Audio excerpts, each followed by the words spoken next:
Gregor, favorites and underdogs. Tell me who you're looking at for the yellow jersey at the Tour de France this year.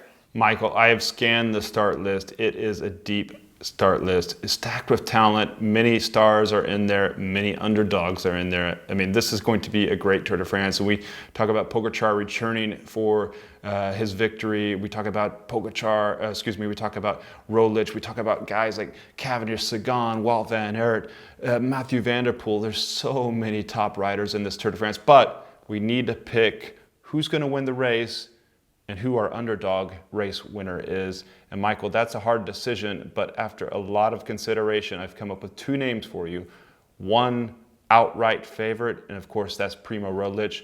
And over here, an underdog. Now I went through several underdog selection. I went through an underdog selection process, and I whittled it down, and I got one name for you. A certain rider who's making his debut in the Tour de France, Brandon McNulty. It may be a stretch. What? But yeah, well, why not? You know, we have a lot of TTs in this Tour de France, and McNulty, of course, is a great time trialist. So if he pulls himself together, does well in the mountain stages, he can time trial, he could have a shot at the overall. Of course, that's also given that Pogačar's wheels come off and doesn't have a chance to win the race, and they give some freedom to Brendan McNulty. If anything, maybe the white jersey probably wouldn't have a shot at that. I think Pogačar's still in the classification, still in the running for that. But hey, that's my underdog pick. I thought about Richie Porte, but he's kind of more of a favorite pick. I'm not so underdog, so we went with Brendan McNulty. Fair enough, Gregor. You put a lot of thought into that. So that's quite the lead in. The cold brew really gets the mind ticking along, Michael. I suggest a cold brew in the afternoon. I was just at the edge of my seat for 5 minutes. For my favorite, I think I've been saying this all month, Geraint Thomas. If that guy can keep the wheels underneath him, this is a fantastic Tour de France for him. Former 2018 winner, there's a fire in his belly. He wants another Tour de France title, and I'm not sure you're going to get a better course than this for Geraint Thomas with those time trialing miles.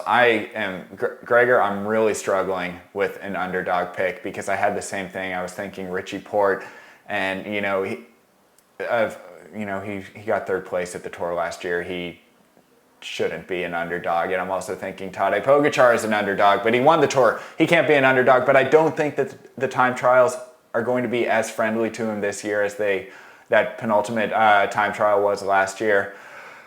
So Gregor, my underdog, I'm kind of winging here. I am scanning, and I am going to go with Julian Alaphilippe. I'm doing it. Michael, you lost. I mean, we have like 50 kilometers time trialing. He may have pulled it off in 2019. He's not going to do it again this year. Thomas is going to clean house. And if he doesn't, Rogo is going to blast everybody out of the shop. And I didn't really go into my reason to pick Rogo, but he is the sharpest knife in the kitchen. And when he senses a stage win, he'll go out there and slash everybody to get the blood because he's a killer. That's Roglic. And assuming he doesn't fall apart in the last couple days, Roglic is going to win this Tour de France, and there's going to be body bags everywhere, Michael. But yeah, that underdog this pick turning very morbid. Yeah, that underdog pick is probably not the best one. I would recommend to you someone like Vincenzo Nibali, who's a good underdog pick. Before. I know, but he's now an underdogger. And then Rigoberto Urán as well, who was there in Marseille when he TT'd and rode himself to third overall. I think Thomas finished fourth that year and Froome won. I'm going for Alaphilippe for an underdog. I don't care what you say. It doesn't look like he should be able to do that well in the time trials that are at the Tour this year, but the guy just surprises. He just had a kid.